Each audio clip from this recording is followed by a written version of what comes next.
the holidays are coming, in case you didn't know, and that means relatives will be coming over, and there's parties to go to, and gifts to buy, and a whole heap on Christmas cartoons on TV.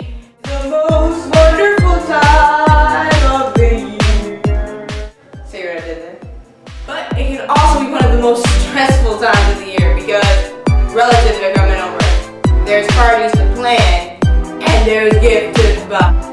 But never fear, I've got your Christmas survival guide every Friday till New Year. Plus, I might even do a special Christmas video. So stay tuned.